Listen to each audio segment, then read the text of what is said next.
예, 하이델베르크 요리문답 62번에서 64 주보 뒷면을 보시고요.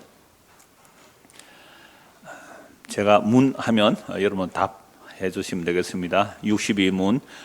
왜 우리의 선행이 하나님 앞에 의가 될 수 없으며 혹 그 일부라도 될 수 없습니까? 하나님의 심판대 앞에 설 수 있는 의는 절대적으로 완전해야 하며 모든 면에서 하나님의 율법에 일치해야 합니다. 그러나 우리의 삶에서 행한 최선의 선행이라도 모두 불완전하고 죄로 더럽혀져 있기 때문입니다. 63문. 하나님께서 우리의 선행에 대해 이 세상과 오는 세상에서 상 주시겠다고 약속하시는데 그래도 우리의 선행은 아무 공로가 없다고 할 수 있습니까? 하나님의 상은 공로에서 나오는 것이 아니고 은혜로 주시는 선물입니다. 64문. 이 가르침은 사람들을 무관심하고 방종하게 만들지 않겠습니까?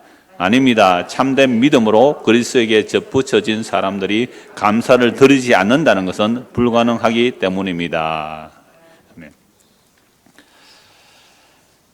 하이델베르크 요리문답 62번에서 63문까지인데요. 이 요리문답 전체를 크게 보면 제일 먼저 사도신경이 나왔죠. 우리 사도신경 이제 다 마쳤잖아요. 사도신경 마치고 지난주부터 이번 주까지는 칭의에 대해서, 의롭다함을 받는 것에 대해서 말씀하고 있거든요.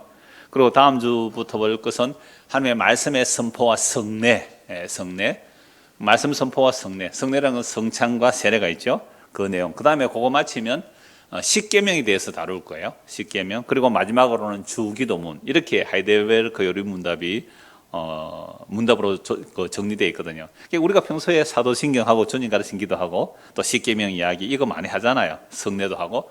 이런 내용들을 정리한 이유가 뭐라고 했어요? 중세 가톨릭 그 천년의 역사 동안 가톨릭이 타락을 했어요.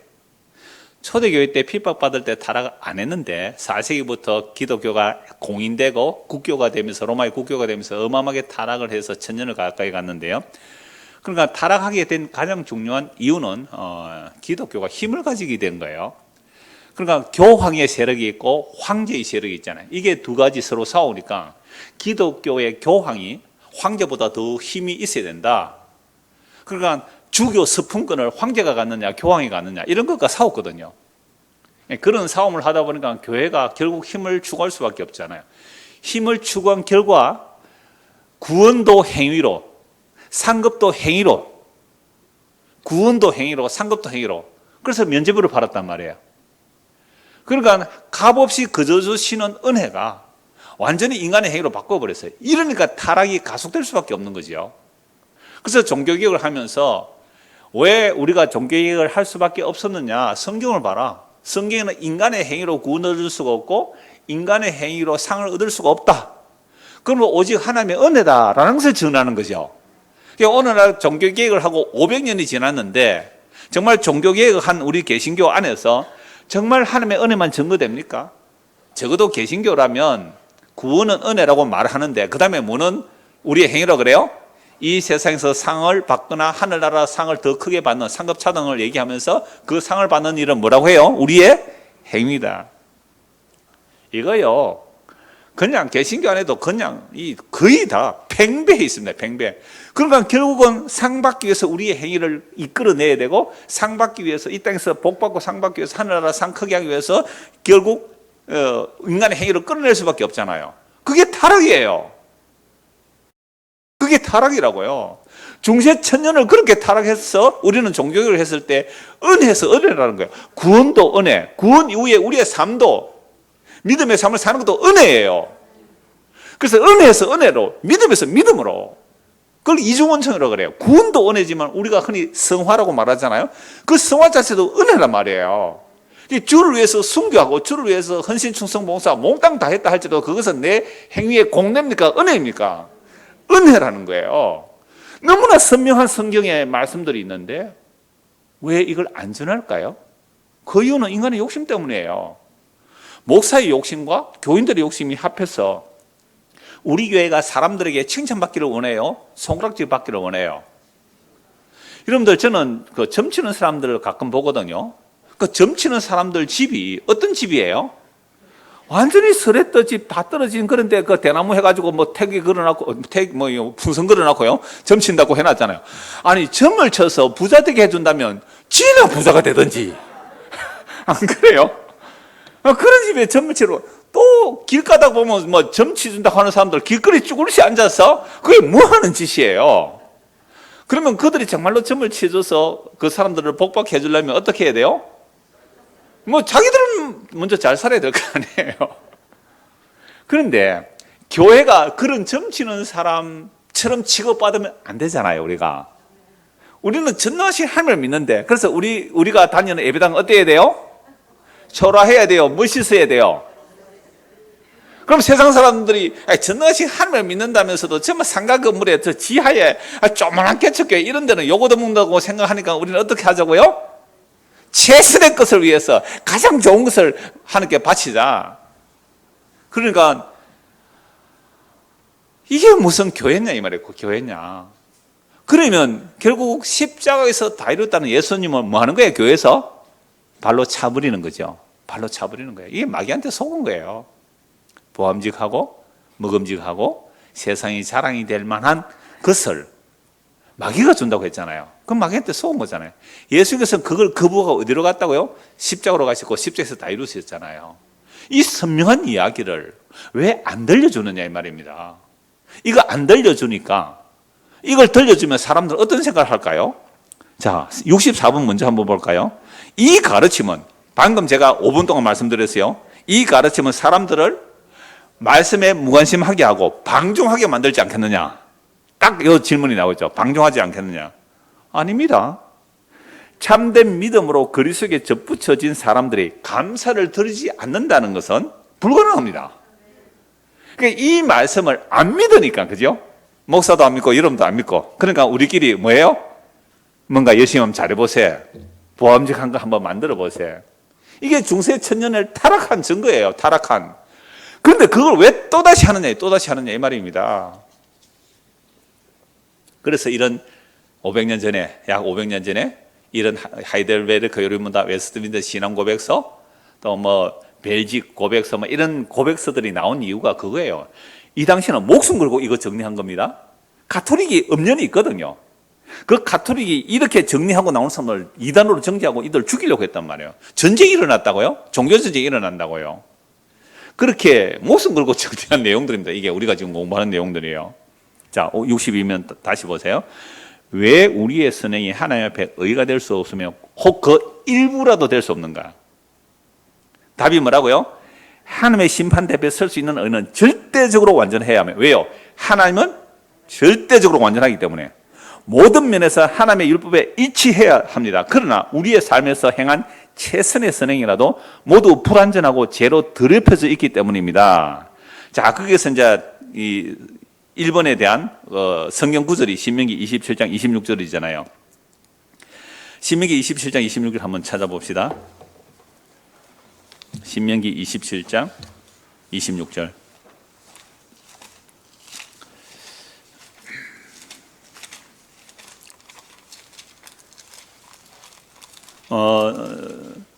제가 이미 성경 전체를 66권 전체를 강의하면서 이런 말씀을 계속 말씀을 들었기 때문에 제 설교를 오래 들으신 분은 이런 말씀이 하나도 거부감 없이 생소하지 않게 잘 받아들일 수 있을 거예요. 27장 26절 보십시오. 이 율법의 말씀을 뭐하면요?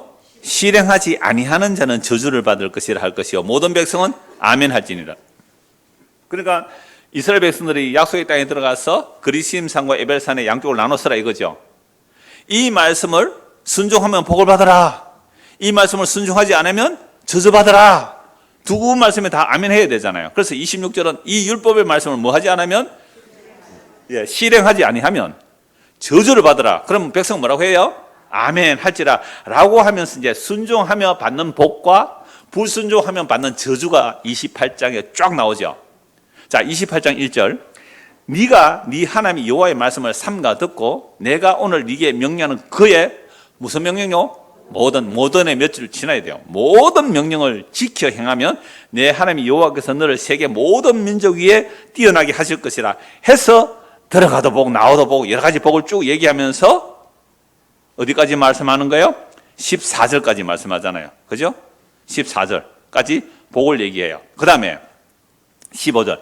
네가 만일 네 하나님 여호와의 말씀에 순종하지 아니하여 내가 오늘 네게 명령하는 그 모든이죠. 모든 명령과 규례입니다. 모든 명령 규례를 지켜하지 아니하면 이 모든 저주가 네게 임하여 네게 이를 것이니 라고 하면서 들어가도 저주, 나오도 저주. 그러니까 저주가 무려 3배가 되죠. 복이 3분의 1밖에 안 되고 이 저주가요 거의 3분의 2가 넘어요. 저주의 내용 쭉 한번 보십시오. 와, 몇 절까지 나와요? 68절까지 나와요. 자, 그러면 왜 우리의 선행이 하나님 앞에 의가 될 수 없으며 혹 그 일부라도 될 수 없느냐라고 할 때 하나님은 거룩하고 완전하시긴 분이기 때문에 율법의 말씀을 실행을 해야 되는데 율법의 말씀을 어떻게 실행해야 돼요? 완벽하게 완전하게. 그래서 모세 오경에서 하라 하지 말라는 게 흔히 613가지라 그러잖아요. 613가지. 그럼 613가지를 완벽하게 지켜야 되죠. 근데 놀랍게도 613가지를 완벽하게 지켰다는 자들이 유대인들이고 바리새인들이잖아요. 그 중에 바울이잖아요. 613가지를 점도 흠도 없이 율법의 의로는 흠이 없다고 613가지 다 지킨 바울이 한 짓이 뭐예요? 스데반 때려 죽이고 예수 믿는 사람 다 잡아 죽였다 이 말이죠. 그게 하나님의 영광인 줄 알았어요.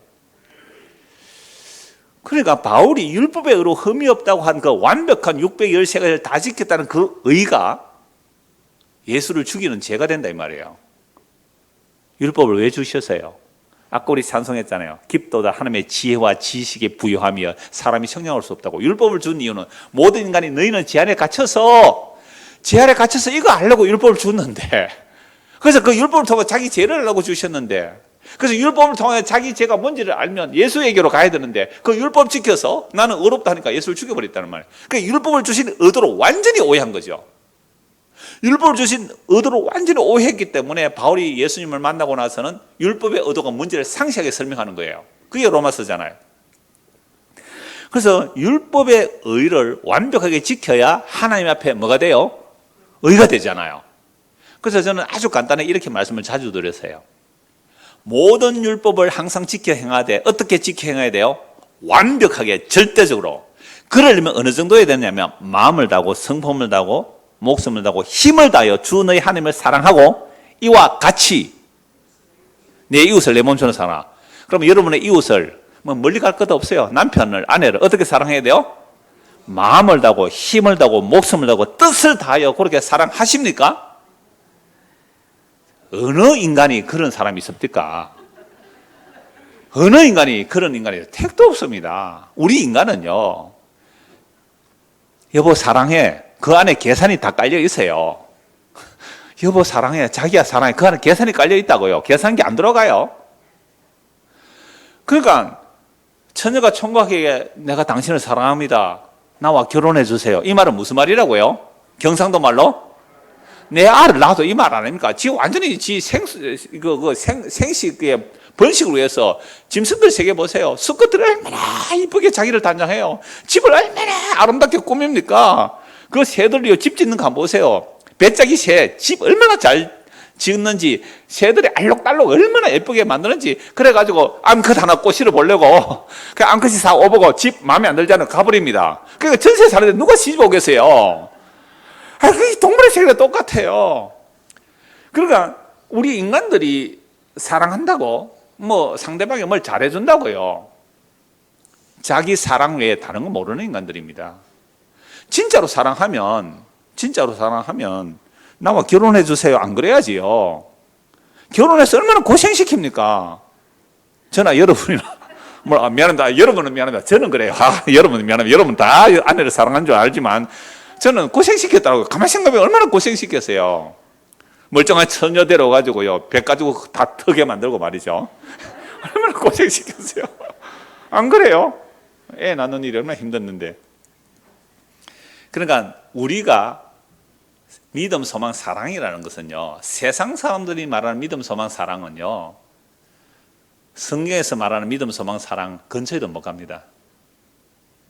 그래서 왜 우리의 선행이 하나님 앞에 의가 될 수 없으며 그 일부라도 될 수 없는가? 이 말은요, 완벽하게 율법 못 지키면 의가 안 되기 때문에 그래요. 그래서 갈라디아서 3장 10절, 이거 안 찾아도 알죠. 갈라디아서 3장 10절은 뭐라고 말씀하세요?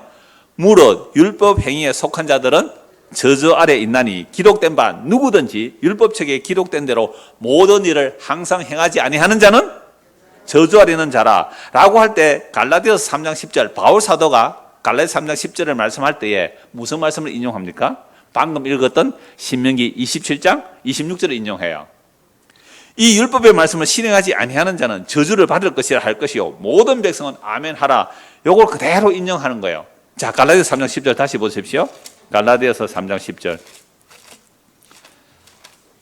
그러니까 바울은 율법에 의로 흠이 없다고 했을 그때는 무슨 짓을 했다고요? 예수 믿는 사람 잡아 죽이는 일을 했고 예수 핍박하는 자 아니었습니까? 그런데 예수를 만나고 나니까 자기가 율법에 의로 흠이 없다고 한 그 짓이 얼마나 큰 죄인인지 알고 그 모든 것을 배설물로 쓰레기로 똥으로 취급해버렸다 이 말입니다. 그 배설물에서 분토라는 말은 똥이라는 말이에요. 해롭게 여겨버렸습니다. 그 이유가 뭐냐? 자, 갈라디아서 3장 1절 보세요. 어리석도다 갈라디아 사람들아, 예수 그리스도께서 십자가에 못 박히신 것이 너희 눈앞에 밝히 보이거늘 누가 너희를 깨닫냐? 할례 받아야 돼. 안식을 지켜야 돼. 이거 이제 다음 주부터 오전에 언약에 대해서 말씀드릴 때 다 말씀드릴까요? 아니, 영원한 언약이라고 그래요. 여러분, 안식일을 하나님께서 주실 때에 영원하다 그랬어요? 영원하지 않다 그랬어요? 안식일은 영원한 언약이라고 그랬거든요. 할례를 어떻게 하라고 했어요? 영원한 언약이다. 너와 내 사이에 영원한 언약이 그 할례의 표거든요. 그러니까 유대인들은 지금도 할례 행하잖아요. 안식교인들은 지금도 안식을 지키잖아요. 왜요? 성경에서 뭐라고 말씀하세요? 분명히 영원한 안식이라고 영원한 할례라고 해요. 그런데 바울은요, 또 사도들은요, 특히 이방인의 사도인 바울은요, 안식일 필요 없어. 할례 필요 없어. 예수 믿으면 돼. 이렇게 해버렸거든요. 그러니까 지금 안식교인들은요, 안식을 지킨다고 해요. 왜? 영원한 언약이라고 말했기 때문에. 이건 이제 언약을 다룰 때 좀 말씀드리겠습니다만. 그 갈라디아 교회가 이방인 교회인데 복음을 듣고 예수를 믿었어요. 어렵다는 받았어요. 그런데 할례 행한 자들이 온 거예요. 할례 행한 자들 중에 예수를 믿는 거예요. 할례를 행한 유대인들이 예수를 믿었단 말이에요. 예수만 믿으면 되는데 이방인들이 예수 믿으니까 뭐라고 말해요? 할례 받아야 돼. 안식을 지켜야 돼. 이렇게 나오는 거예요. 그래서 바울이 이제 책망하는데 예수님께서 십자가를 짓는 것이 밝히 보이네요. 그럼 십자가에서 다 이루었다는 말은 그 모든 구약에서 말하는 영원한 언약이라는 안식일도 십자가에서, 할례도 십자가에서, 그 모든 것들을 십자가에서 다 이루었다 이 말 아닙니까? 11조라는 개념, 만물의 희생, 모든 성전에 대한 것, 율법에 관한 모든 것들을 십자가로 다 이뤘다는 말이에요. 그 십자가에서 다 이루신 예수님이 밝히 보는데 누가 너를 깨닫냐? 라고 말하면서 3장 10절입니다. 만약 율법의 행위로 너희들이 의롭다움을 받으려 하면 이렇게 말하는 거예요. 무릇 율법 행위에 속한 자들은 저주 아래 있나니 기록된 바 누구든지 율법책에 기록된 대로 모든 일을 항상 행하지 아니하는 자는 저주 아래 있는 자라 하였습니다. 요 디귿해가 각조 나와 있지요. 신명기 27장 26절. 그래서 이 저주를, 율법의 저주를 누가 대신하는가? 13절 보세요. 그리스도께서 우리를 위하여 저주를 받은 바 되사 율법의 저주에서 우리를 속량하셨으니 기록된 바 나무에 달린 자마다 저주 아래 있는 자라 하였습니다. 그러니까 신명기 21장 23절에 나무에 달린 자는 저주 아래 있는 자다라는 그 말씀을 예수께서 십자가에 달려 죽잖아요. 그러니까 유대인들이 볼 때는 예수의 죽음이 무슨 죽음이에요? 저주받아 죽은 죽음이라고 했지만, 근데 그 저주를 죄가 없는 예수님이 우리의 죄를 대신하셔서 대신 저주받은 내용인 줄 유대인들은 믿을 수 없었어요. 이게 성령이 아니고는 십자가에 죽으시고 부활 성천하여서 그리스도에 임하지 않고는 믿을 수 없는 내용이거든요. 이걸 이제 복음으로 전하는 거죠. 그래서 야고보서 2장 10절 말씀해 보도 모든 율법을 지키다가 하나만 어겨도 다 어긴 것이 된다라고 말씀하고 있거든요. 여러분 야고보서는 여러분 잘 아는 대로 야고보서 어떤 말씀이에요? 행함이 없는 믿음은 죽은 믿음이다. 그래서 행함이 반드시 나와야 된다라고 말을 하잖아요. 행함이 없는 믿음은 죽은 믿음이다라고 하는데 야고보서 2장 10절에서는 모든 율법을 행하다가 하나만 어겨도 어떻게 된다고요? 다 어긴 것이 된다. 왜요? 살인하지 말라 하신 분이 간음하지 말라라고도 하셨기 때문에 나는 살인은 안 했을지라도 내가 간음했다면 살인한 자와 똑같다 이 말이죠. 613가지를 완벽하게 흠이 없이 다 지켰다는 바울조차도 예수 믿는 사람을 잡아 죽이는 일을 한 사람인데, 그러니까 율법으로 흠이 없다라고 하는 자들이 유대인들이었잖아요. 그러면 야고보서 2장 10절 행함이 없는 믿음은 죽은 믿음이라고 할 때에 우리가 예수를 믿기는 믿었지만 행함이 없으니까 행함을 내놓아라 이 말일까요? 너 예수 믿었는데 행위가 그 따위밖에 안 나와? 오전에는 오고 그래 밥 안 준다고 오후에는 안 와 그래? 그 따위 행위로 그 천국 가겠어? 그러니까 상 받겠어? 라는 식의 행위를 말했을까요? 야고보 사도가? 행함이 없는 믿음은 죽은 믿음이라고 했을 때 예를 두 가지 들어요. 하나는 아브라함과 하나는 기생 라합이거든요. 아브라함이 백세난 아들, 그죠? 이삭을 제물로 바치는 거예요. 그게 사람으로 가능한 일입니까? 인신제사를 하나님께서 받지 않으시는데 왜 아브라함에게 자식을 잡아 바치라 그래요? 진짜 잡아 올라가잖아요. 물론 히브리서는 믿음으로 부활할 것을 믿었다 이렇게 나오지만 그건요 아브라함의 믿음이 아닙니다. 아브라함의 믿음이 아니에요. 믿음이 주체가 되어서, 그래서 로마서 보면 믿음이 온 후로는 믿음이 죽으라니까요. 믿음이 주어가 돼서 믿음이 주체가 돼서 아브라함을 그렇게 만들었다 이 말이죠. 그래서 진짜 믿음이라면 믿음에 의한, 다른 말로 하면 은혜에 의한 행위가 나오는데 아브라함이다 이 말이죠.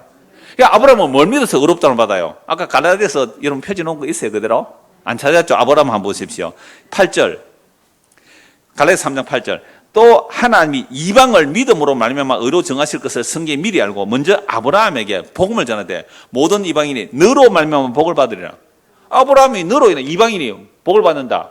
그러니까 아브라함은 믿음으로 의롭다함을 받는 이방인의 조상도 되고 할례 받은 자의 조상도 되잖아요. 그럼 할례를 받고 믿음으로 의롭다함을 받습니까? 믿음으로 의롭다함을 받고 할례를 받습니까? 그렇죠. 믿음으로 의롭다함을 받고 할례를 받잖아요. 믿음으로 의롭다함을 받고 할례를 받았다는 것은 할례를 받는 거예요. 왜 인간이 할례라든지 율법 지킴으로 구원받지 못하고 믿음으로 구원받는지에 대한 표가 할례예요. 이렇게 정리가 안 되어 있으니까 야고보서 말하면 아이고 나는 행함이 없는 믿음인데 이래가 어찌 되겠나 가짜인가 봐 자꾸 이렇게 밀어붙이는 거예요. 아니요. 야고보서 말하는 행함이 없는 믿음이라는 것은 믿음이 주체가 되어서 나왔을 때에 그건 아브라함의 모습이 나오는 것이고 기생 라합이 나온다는 거예요. 기생 라합이요 거짓말하죠. 조국을 배신해요. 거짓말하고 조국을 배신하는 스파이를 숨겨주는 이 기생 라합이 행함이 있는 믿음이에요. 그럼 여러분들이 행함이 있는 믿음이 되려면 어떻게 해야 돼요? 대한민국 배신하세요. 그렇잖아요. 지금 그 국방부에서 대위라는 사람이 뭐 돈 받고 정보를 북한에 팔아넘겼다. 대위에 대위. 이 사람이 대위인데요.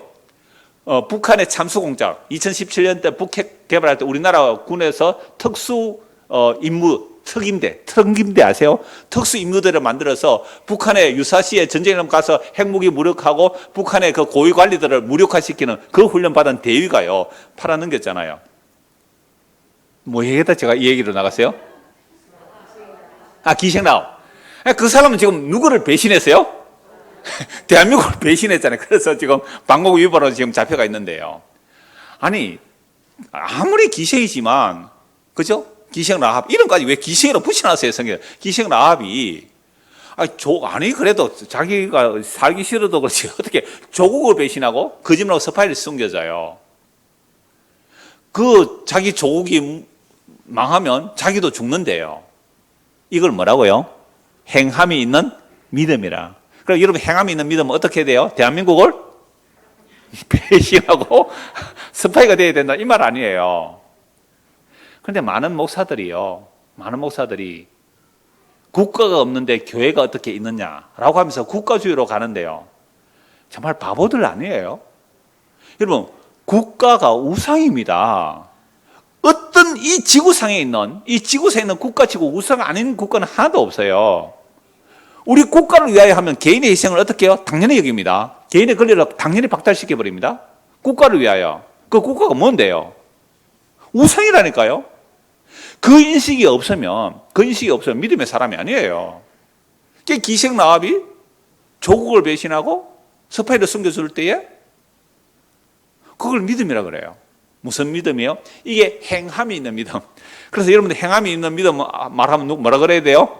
조국을 배신하고 스파이가 돼야 된다. 이렇게 말해야 되잖아요. 그건 이 세상이나 어떤 국가간도 상대화시켜 버리는 겁니다.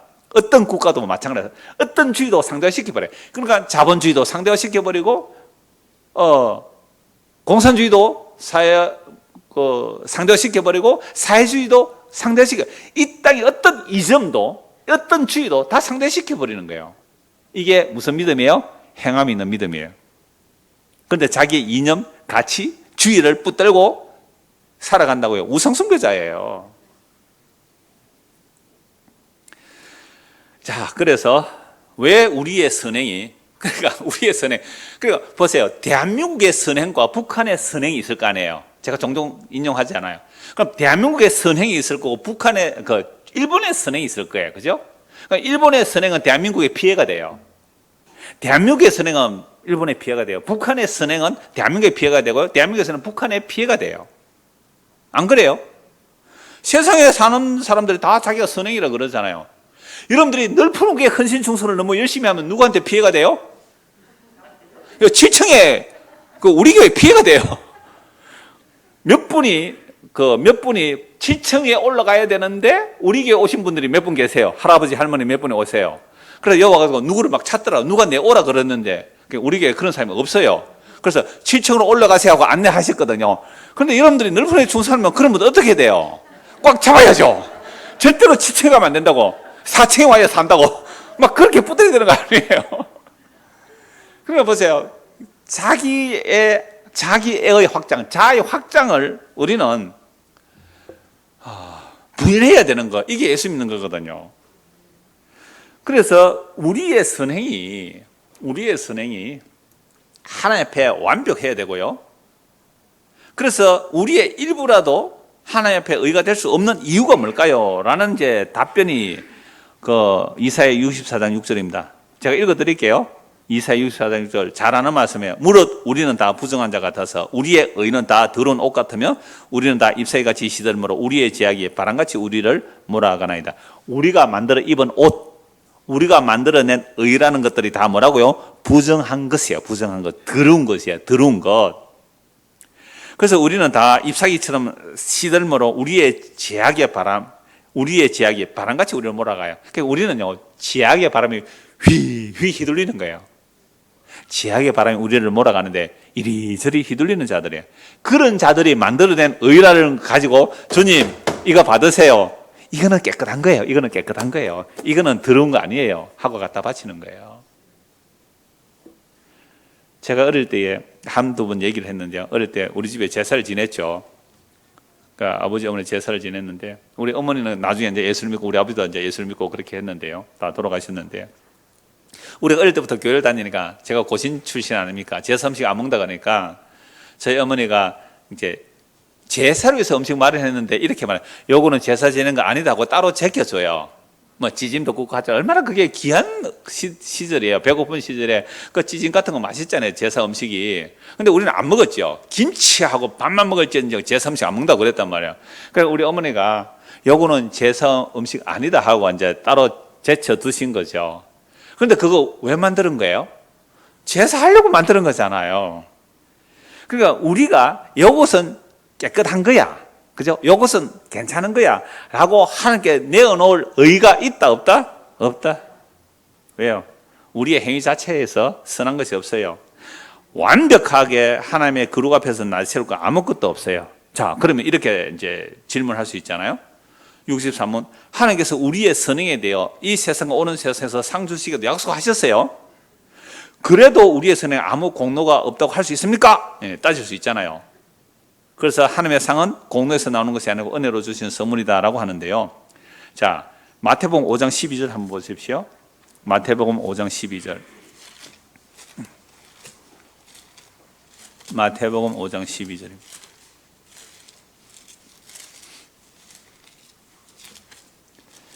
여기서 상을 말하고 있는데요. 5장 12절. 자, 기뻐하고 즐거워하라. 하늘에서 너희의 상이 큼이라. 너희 전에 있던 선지자들도 이같이 박해 있느니라. 여기서 뭐가 있다 그래요? 상이 있다 그러잖아요. 상이 있다고요. 상이 크다고요. 그것도. 근데 어떤 사람에게 상이 있다 그래요? 10절 보세요. 의를 위하여 박해를 받은 자는 복이 있나니 천국이 그들의 것임이라. 어떤 사람이 복 받았다는 거예요? 의를 위하여 박해를 받은 것. 나로 말미암아 너희를 욕하고 박해하고 거짓으로 너희를 거슬러 모든 악한 말을 할 때에 너희에게 복이 있나니 기뻐하고 즐거워하라. 하늘에서 너희의 상이 큽니다. 너희 전에 있던 선지자도 이같이 박해했느라. 구약의 선지자들을 다 박해했잖아요. 신약의 사도들을 박해해요. 그래서 예수를 믿고 따른다는 것은 뭘 받는 거예요? 이 땅에서 박해를 받죠. 자, 그 박해를 받으면 무슨 상이 크다고요? 어디에서? 하늘에서 상이 크다 그러잖아요. 자, 그래서 우리는 예수 믿다가 핍박 받으면 상이 크니까 내가 핍박 받은 만큼 상이 클까요? 작을까요? 크다 그러잖아요. 그 핍박 너는 얼마나 받았니? 나는 핍박을 단계로 말하면 10까지 나눕시다. 1에서 10까지. 최고가 10점이에요. 핍박 몇 점 받았어요? 몇 점? 남편에게 핍박 많이 받았잖아요. 한 9점 좀 받았어요? 그럼 와, 상 크겠네 이러잖아요. 그냥 남편이 너무너무 잘해줘서 그 사람 핍박 있어요 없어요? 핍박 1밖에 못 받았네 그러면 그럼 상이 작겠네. 이런 식으로 계산을 하는 거잖아요. 그런데요, 하늘에서 너희의 상이 크다. 예수님을 믿는 믿음으로 핍박받을 때요, 진짜 그게 믿음으로 핍박받는지 지가 잘못해서 핍박받는지 1번이에요 2번에 1번 정말 믿음으로 핍박받는다. 2번 지가 잘못해서 핍박받는다. 몇 번이에요? 거의 대부분 2번이에요. 거의, 그러니까 자기는 나는 예수 믿는 것 때문에 핍박받는다 라고 하는 사람들 100% 이단입니다. 자기가 이단인 거예요. 지금 이단에 들어갔다고 사람들은 막 핍박하잖아요. 그럼 뭐라 그래요? 나는 하늘에 상이 크다 이러고 있어요. 신천지 사람들 핍박해 보세요. 안 그렇게 말하는 사람이 없어요. 어떤 이단에 빠진 자들도요, 자기를 핍박하면 내가 하늘에 상이 크다 라고 견디낸다고요. 교회 오는 것도 마찬가지예요. 막 가족이 핍박하고 이러면 뭐라고요? 그래, 네가 날 핍박해라. 내가 하늘에 상이 클 거야. 한 두고 보자. 이러고 교회 온단 말이에요. 이게 무슨 상이 큰 거예요, 이거? 이 진주서는요, 어떻게 오후까지 온지 알아요? 애가 인결이에요. 교회 놀러 가자. 그래, 아빠 뭐 할 수 없이 오는 거예요. 그게 무슨 상 받을 일이에요? 놀러 왔는데. 애가 놀러 가자 걔가 오가지고 어제도 놀러 왔거든요. 엄마 아빠가. 그럼 오늘도 놀러 왔다고요. 그러니까 우리가 하나님 앞에서 내가 이렇게 했기 때문에 이걸 상이 될 거예요 라고 하는 말 자체가 엉터리다 이 말입니다. 엉터리다. 그래서 히브리서 11장 6절도 한번 보십시오. 히브리서 11장 6절. 히브리서 11장 6절. 자, 믿음이 없이는 하나님을 기쁘시게 하지 못하나니 하나님께 나아가는 자는 믿음이 없이는 뭐요? 하나님을 기쁘시게 하지 못하네. 하나님께 나아가는 자는 반드시 그가 계신 것과 또한 그가 자기를 찾는 자들 뭘 주신다고요? 상 주시는 이심을 믿어야지나. 그리고 우리가 믿는다는 말은, 그죠? 하나님을 기쁘시게 하는 거죠. 믿음이 없이 하나님 기쁘게 못한데, 그 하나님을 기쁘게 하는 믿음이 뭘까요? 하나님이 계신 것과 또요, 그가 자기를 찾는 자들 뭘 주신다고요? 상 주신다. 그럼 하나님께서 자기를 찾는 자들에게 어떤 상을 주실까요? 어떤 상을 주실까요? 자, 믿음의 사람들, 히브리서 11장에 제가 종종 말씀드렸잖아요. 첫째 믿음의 사람이 누구예요? 아벨. 형님에게 돌 맞아 죽었어요. 그죠? 그게 상이에요. 아니, 장가도 못 가보고 형님한테 돌 맞아 죽었는데 이걸 뭘 받았다고요? 상 받았대요. 아벨. 두 번째 사람이 뭐예요? 에녹. 다른 사람들은 900살 가까이 다 살았는데 에녹은 365세에 하나님이 데려가 버렸어요. 세상 사람들이 볼 때는, 하나님 안 믿는 사람이 볼 때는 이거 객사했다고 볼 거 아니에요. 시체도 못 찾고 죽었다 이렇게 볼 거예요. 세상 사람들이. 3분의 1만 살고 하나님 데려가 버렸어요. 복 받았어요? 복 못 받았어요? 우리가 볼 때, 세상 사람 볼 때, 아이고 33살에 죽었네. 예수님 3분의 1만 살고 가버렸잖아요. 에녹 가버렸어요. 그걸 상이라 그래요. 그 다음에 세 번째가 노아거든요. 먹고 마시고 사고 팔고 시집가고 장가가고 잘 먹고 잘 사는데 노아는요 집도 한 채 없었단 말이에요. 뭐 한다고요? 방 좀 만든다고. 방 좀 만든다고. 아이고 저래 살아가면 뭐 하겠노? 그런 소리 들은 사람이 노아거든요. 도대체 무슨 상 받았어요? 무슨 상 받았어요? 좀 이따 결론으로 말씀드릴게요. 자, 그렇다면 하나님께서 우리의 선행에 대해 이 세상과 오는 세상에 상 주겠다고 약속했는데 그럼 우리의 선행에 아무 공로가 없다고 할 수 있습니까? 라고 했을 때에 답이 뭐예요? 하나님의 상은 공로에서 나오는 것이 아니라 은혜로 주시는 선물이에요. 그러면 아벨이 하나님의 은혜의 선물을 받고 나니까 형님한테 돌 맞아 죽어버릴 거예요. 에녹이 하나님의 은혜의 선물을 받고 나니까 하나님의 은혜의 선물을 받고 나니까 3분의 1만 살다고 가버리고요. 하나님의 은혜의 선물을 받고 나니까 노아가요. 다른 사람은 먹고 마시고 사고 팔고 시집가고 장가가는 일에 올인하는데 이 노아는요. 방역 만든다라고 그런 일에 신경도 못 썼단 말이에요. 이게 하나님의 은혜로 주시는 선물을 받은 자의 상이라는 거죠.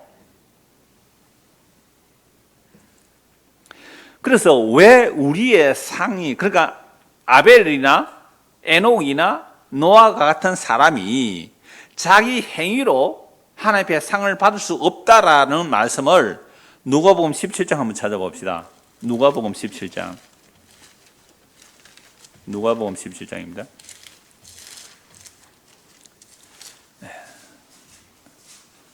10절, 누가복음 17장 10절. 이와 같이 너희도 명령받은 것을 다 행한 후에 이르기를 우리는 무익한 종이라 우리가 하여야 할 일 한 것뿐이라 할지니라. 이게요. 앞에 17장 누가복음 17장 1절에서 4절 보면 그 하루에 7번을 네게 죄를 지고 7번 네게 돌아와 내가 회개하노 하거든 너는 뭐 하라고요? 용서하라 그랬잖아요. 근데 이런 믿음이 있어요 없어요? 제자들에게?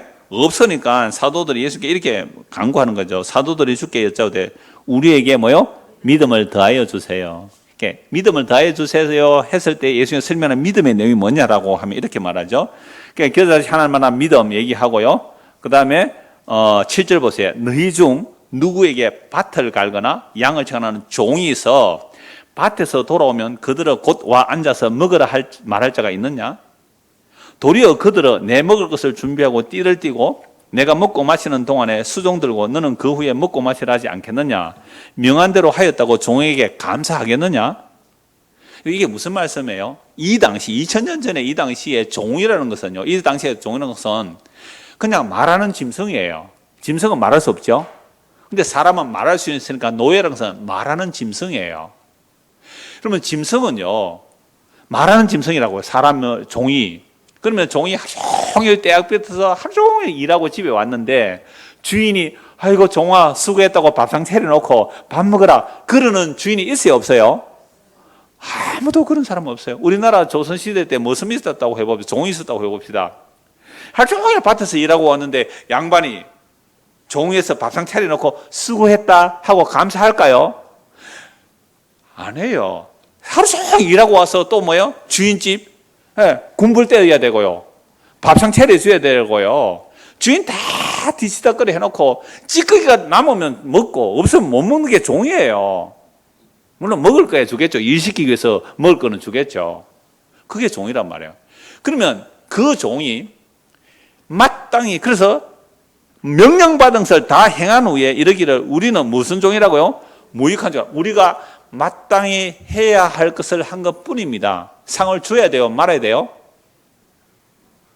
이 사람 상 줘야 돼요? 말아야 돼요? 상 안 준다 이 말입니다. 뭐 당연한 일 해놓고 무슨 상이냐? 여러분들이 마음을 다하고 목숨을 다하고 힘을 다해 주 너의 하나님을 사랑하고 내 이웃을 내 몸에서 사랑하는 것이 지극히 당연한 일입니다. 당연한 일 해놓고 무슨 상 내라라고요? 당연한 일입니다. 그거 해놓고 뭐 상 내놓으라고요? 말도 안 되는 소리 하고 있어요. 그러면 천지를 만드신 하나님이 우리에게 목숨 바치라면 내 목숨 기꺼이 바치고 당연합니다. 당연합니다. 내가 주를 위해서 목숨 바칠 수 있으니 감사합니다. 내가 주를 위해서 목숨 바칠 수 있는 이것이 나의 상입니다. 이걸 말하는 거예요. 내가 주를 위해서 목숨 바칠 수 있는 이것 자체가 내가 상입니다. 이게 하나님의 상은 공로에서 나온 것이 아니라 은혜로 주신 선물이에요. 그래서 상이라는 것 자체가 영생입니다. 상이라는 자체가 예수 그리스도고요. 예수를 선물로 받는 것이고 예수를 상으로 받아요. 그리고 예수를 상으로 받고 나니까 예수가 전부잖아요. 예수가 생명이잖아요. 예수라는 생명을 상으로 선물로 받고 나니까 내가 예수를 위해서 죽는 것은요, 지극히 마땅한 일이더라는 거예요. 내가 예수를 위해서 요만큼 해서 내가 요만큼 상 줄 거야? 천국에서 상이 더 클 거야?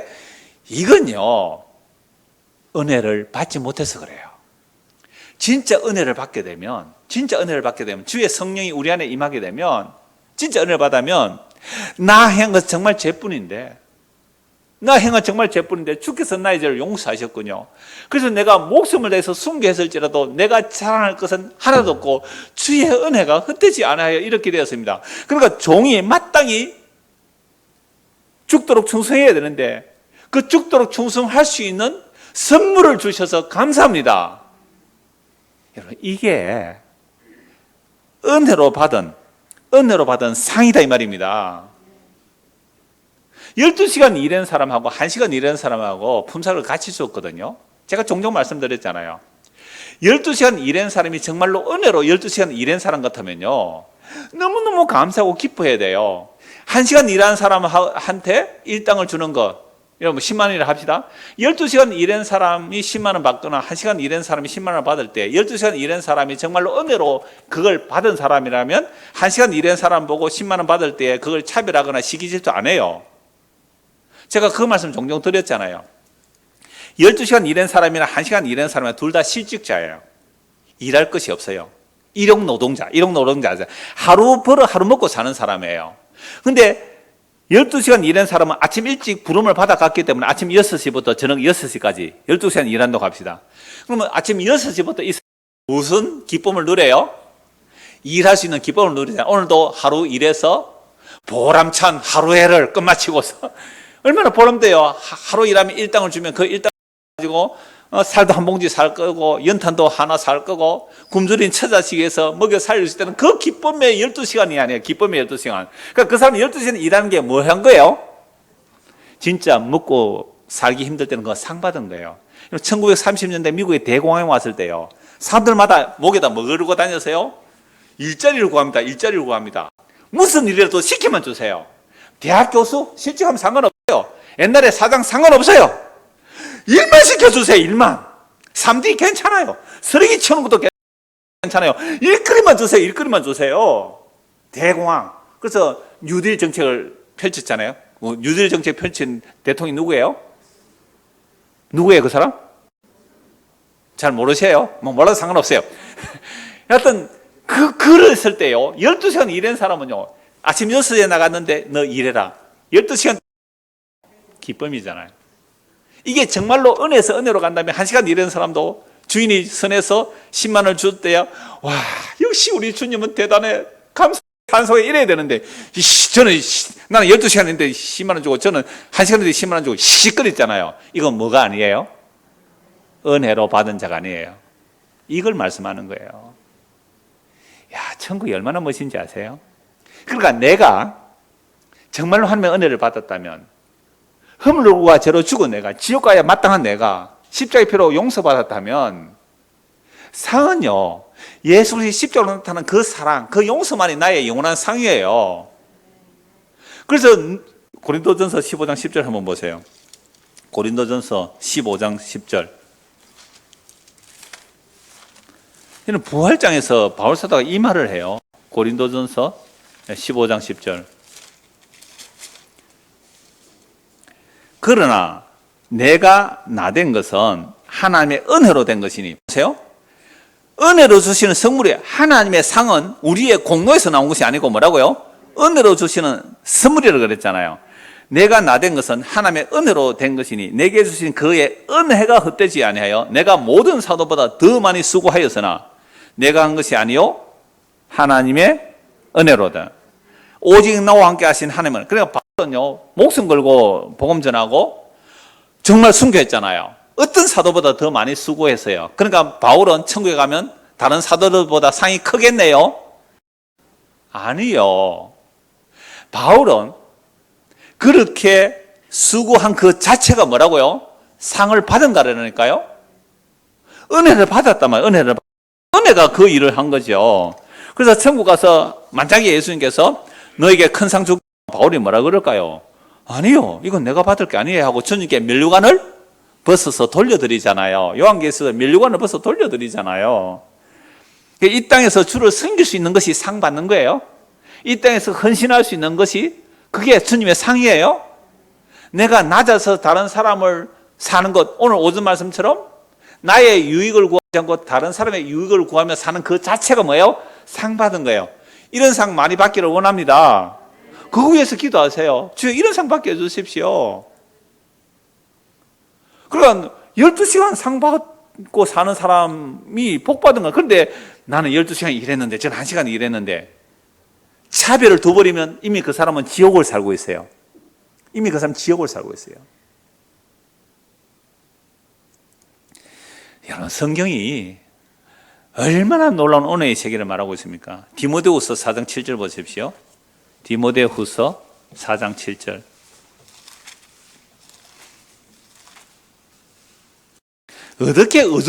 어떻게 인간들이 어줍잖은 자기 행위로 들어고 나서 상을 차이를 말한다고요? 말도 안 되는 얘기란 말이에요. 4장 7절. 나는 선한 싸움을 싸우고 나의 달려갈 길을 마치고 이걸 가지고 또 선한 싸움 싸우라 달려가라 막 이러잖아요. 그 말 앞뒤가 무슨 얘기인지 한번 보세요. 4절에 보세요. 3절. 때가 이르니 사람이 바른 교훈을 받지 않고 진리의 복음, 은혜의 복음을 받지 않고 기가 가려워서 자기의 사욕을 따라 스승을 많이 두고 자, 행한 대로 상 받는다. 그죠? 요런 말 따라가는 자들이 많아요. 행한 대로 상 받는다. 근데 은혜의 상은 안 오네요. 왜요? 그러면 방종할 것 같으니까. 그러나 너는 모든 일에 신중하여 고난을 받으며 전도자 일을 하며 내 직무를 다하라. 바울이 이제 디모데에게 말하는 거예요. 전제같이 내가 벌써 부어져고 나의 떠날 시간이 갖고. 그러니까 바울 사도 나 죽을 때 다 됐다 이 말 아닙니까? 이미 부어졌다는 거죠. 포도주를 부어서 제사들이 나는 이미 부어졌다는 죽었다 이 말이 아니에요. 내 떠날 시간 다 됐다. 이제 나는 선한 싸움을 싸우고 나의 달려갈 길을 마치고 믿음을 지켰으니 이제 후로는 나를 위하여 뭘 주신다고요? 의의 면류관이 예비되었으므로 주 곧 의로우신 재판장이 그 날에 내게 주실 것이며 내게만 아니라 주의 나타나심을 사모하는 모든 자에게도 오늘. 그러니까 바울 자기에게만 주는 것이 아니라 주의 사모함, 주의 나타나심을 사모함. 아멘 주 예수여 오시옵소서. 내가 속해 오리라. 아멘 주 예수여 오시옵소서. 주의 오심을 사모하는 모든 자에게 무슨 상을 주신다는 거예요? 의의 면류관이라는 상을 주시잖아요. 여러분, 의의 면류관이 무슨 상이에요? 머리 덮어 씌우는 상이에요? 아니요, 의를 준다니까, 의. 율법의 의로는 전부 저주받아야 되는데, 율법 외에 하나님의 한 의가 나타나요. 그게 로마서 3장이에요. 예수를 믿는 믿음 말미암아 의롭다를 받는 그 의의 상을 받는다 이 말이죠. 다른 말로 예수를 상으로 받는 거예요. 그래서 고린도전서 1장 30절을 보면 우리가 예수를 믿으면 은혜로 예수를 믿으면 하나님께로부터 예수가 우리에게서 예수가 우리의 뭐가요? 의로움과 거룩함과 지혜와 구원함이 됩니다. 이 예수를 상으로 받았다는 말씀이죠. 그래서 이렇게 제가 지금까지 한 말씀을 드리면 이렇게 딱 답이 나와요. 그러면 그렇게 가르치면 사람들이 방종하지 않겠습니까? 저 그동안 이 소리 많이 들었을까요? 안 들었을까요? 지금까지 듣고 있어요. 지금까지. 얼마나 이 말씀 많이 들으면 그러면 방종할 건데요. 열심히 안 할 건데요. 하지 마세요. 하지 마세요. 그걸 왜 해요? 여러분들이 내 행위로 상급 차등을 받으면 하지 말라고요. 그건 헛짓이에요. 그러니까 우리가 하나님의 약속에 대한 믿음이 없으니까 자꾸 엉터리 인간들의 행위를 끌어내려고 하잖아요. 거의 1000년 동안 사했던 쓰레기들 종교개혁 했는데 종교개혁 한 교회에서도 또 쓰레기를 쌓고 있어요. 이건 흥분해도 돼요, 정말. 어떻게 감히 버러지 주제에 하나님과 거래하려고요? 죄인 주제에 하나님과 거래하려고요?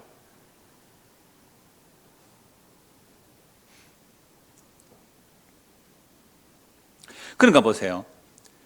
만약에 당신처럼 그렇게 가르친다면 사람들은 말씀에 무관심할 것이고 열심히 하고 방종하게 만들지 않겠습니까? 이렇게 딱 질문을 하죠. 답이 뭐라고요? 아닙니다. 참된 믿음으로 그리스도에게 접붙여진 사람들이 감사를 드리지 않는다는 것은 불가능합니다. 로마서 3장 8절 보세요. 로마서 3장 8절. 은혜로, 오직 믿음으로, 오직 은혜로, 다른 말로 오직 믿음으로 어렵다는 받는 이 복음을 전하니까 딱 이렇게 말을 해요. 3장 8절. 자, 제가 더한 곳에 은혜가 넘쳤다 이런 말씀을 하니까 3장 8절 보세요. 또는 그러면 선을 이루기 위하여 악을 행하자 하지 않겠느냐. 제가 더한 곳에 하나님의 은혜가 넘쳤다니까. 그러면 은혜를 더하게 하려고, 선을 이루게 하려고 악을 행하자 하지 않겠느냐. 어떤 이들이 이렇게 비방하여, 그러니까 복음 전하는 자들은요 반드시 이 비방을 들어야 돼요. 어떤 비방? 목사님 그렇게 설교하면 사람들이 방종합니다. 이 비방을 들어야 돼요. 저도 많이 들었어요. 우리 교인들한테도 많이 들었고요. 이렇게 비방하여 우리가 이런 말을 한다고 하니 그들은 정죄받는 것이 마땅하다 이 말씀을 하는 거잖아요. 오직 은혜의 복음을 들었는데 방종한다고요? 만약 방종한다면 그 사람은 은혜의 복음을 들은 게 아니죠. 은혜를 받은 게 아니에요. 그래서 하나님의 은혜를 정말로 받았다면 우리가 감사함으로 하는 것을 막을 방법이 없어요. 하나님의 은혜가 임하면. 자, 그래서 시편 92편 12절 15절 읽어드릴게요. 의인은 종려나무같이 번성하며 레바논의 백향같이 성장하려다. 이는 여호와의 집에 신기어섬이며 우리 하나님의 뜰 안에서 번성하리로다. 그는 늙어도 여전히 결실하며 진액이 풍족하고 빛이 청청하니 여호와의 정직하심과 나의 바위 되신가 그에게 전보대로다. 이런 말씀을 가지고 늙어도 부자 된다 이런 얘기가 아니고요. 그리스도에게 접붙여진 게 문제를 말씀하는 거예요. 마태복음 7장 18절. 좋은 나무가 나쁜 열매를 맺을 수 없고 못된 나무가 아름다운 열매를 맺을 수 없다. 그러니까 열매로 알리라 했을 때 우리에게 나쁜 열매가 나온다는 것은 뭐예요? 우리 나무가 나쁘다는 얘기 아닙니까? 그래서 누가복음 6장 43절 45절도 마태복음 7장 같은 내용인데요. 못된 열매 맺는 좋은 나무가 없고 또 좋은 열매 맺는 없느니라. 나무는 각각 그 열매로 안하니 가시나무에서 무화과를 또는 찔레에서 포도를 따지 못하느니라. 선한 사람은 마음에 산 선에서 선을 내고 악한 자는 그 산 악에서 악을 내나니 이는 마음에 가득한 것을 입으로 말함이니라. 그러니까 우리의 행위를 볼 때에 선한 열매가 있습니까? 아니면 없습니까? 아니면 왔다 갔다 합니까? 그러니까 우리가 선한 열매라고 선한 일이라고 내어놓은 것이 하나님 보실 때는 그게 합당해요? 합당하지 않아요? 왜요? 우리는 뭐가 없기 때문에 완벽한, 절대적으로 완벽한 하나님의 의 앞에서는 우리의 의라고 내놓을 게 하나도 없어요. 그래서 우리는 빈손 들고 주교와 십자가를 붙드는 거죠. 그걸 하나님께서 보실 때 뭐라고요? 의라 그래요. 그런데 그렇게 하나님의 은혜에 접붙여진 자들은요, 자기의 본성을 거스리는 일들이 나타나요. 자기의 본성을 거슬리는 일들이 나타나요. 나의 본성을 거슬리는 일이 나타날 때에 사람들이 여러분들 가운데 여러분 미안합니다. 저의 예를 듭시다. 만약 제가 어떤 성김이 나왔다고 합시다. 또는 헌신이 나왔다. 이건요 제 본성을 거슬리는 거예요.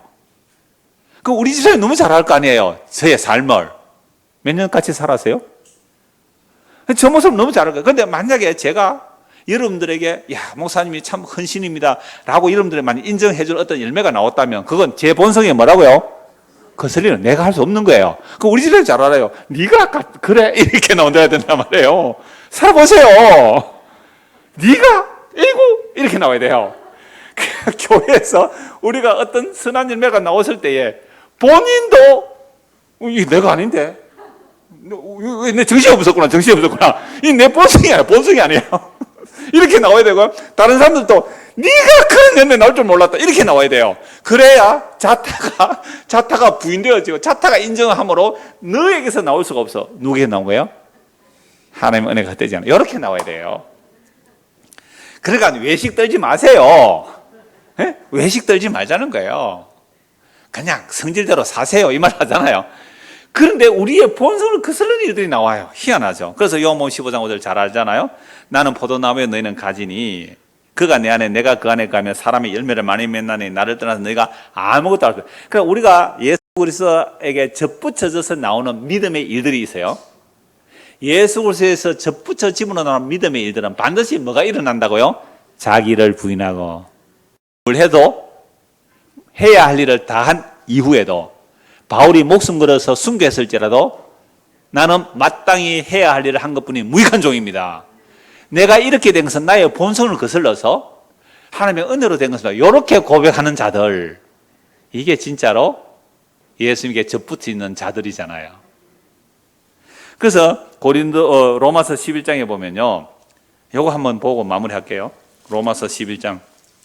뭐 본문과 조금 연결될 수도 있고 안 될 수도 있는 부분인데, 자, 로마서 11장 16절 한번 보세요. 로마서 11장. 시간이 조금 벌써 1시간에 마치려고 했는데 조금 1시간 더 걸리겠습니다. 11장 16절. 저도 1시간 넘어가니까 다른 설교 들어보면 지루하더라고요. 그래서 55분에 마치려고 하는데 조금 더 걸리겠습니다. 로마 11장 16절 한번 보세요. 제사는 처음 익은 곡식가루가 거룩한 자 떡덩이도 그러하고 뿌리가 거룩한 자 가지도 그러하고, 그러니까 예수님의 희생으로 우리가 거룩함을 받는다 이 말입니다. 또한 가지 얼마가 꺾이었는데 돌 감람나무인 네가 그들 중에 젖붙임이 되어 참 감람나무 뿌리의 진액을 함께 받는 자가 되었은저 그 가지들을 향하여 자랑하지 말라. 자랑할지로 네가 뿌리를 보존한 것이 아니고 뿌리가 너를 보존한 것이라. 여러분, 이거 제가 종종 말씀드렸잖아요. 돌 감람나무가 참 감람나무의 젖붙임을 받으면 돌 감람나무는 무슨 열매 맺어요? 돌 감람나무 열매를 맺어요. 이건 젖붙이는 사람 너무 잘 알아요. 농사짓는 너무 잘 알아요. 그런데 나에게서는 뭐만 나와야 마땅해요? 예수님께 젖붙여져도 나는 뭐만 나와요? 돌 감람나무가 나와야 되는데 어떤 데 참 감람나무 열매가 나올 수 있다 이 말이죠, 이게. 그럴 때 이거 누가 맺은 거예요? 그러니까 나는 겉으로 볼 때 나는 뭐예요? 돌 감람나무 이방인 죄인이에요. 그런데 여기에서 하나님의 은혜가 만약에 나왔단 말이에요. 그러면 자기도 놀라야 돼요. 이건 내 본성을 거스르는 건데 다른 사람이 봐도 뭐요? 야, 이거 네가 할 게 아니잖아. 이렇게 나와야 돼요. 이게 본성을 거슬러서 나오는 열매가 있단 말이에요. 이게 성령의 열매예요. 그래서 한번 보세요. 그러면 네 말이 가지들이 꺾인 것은, 그러니까 유대인들이 잘려나간 것은 나로 이방인 우리가 젖붙임을 받게 하려 함이라 하리니 옳도다. 그들은 믿지 아니함으로 꺾이고 너는 믿음으로 섰네. 그냥 믿음이 은혜의 선물이잖아요. 그냥 높은 마음을 품지 말고 도리어 두려워하라. 하나님이 원 가지들도 아끼지 아니하였은즉 너도 아끼지 아니하시리라.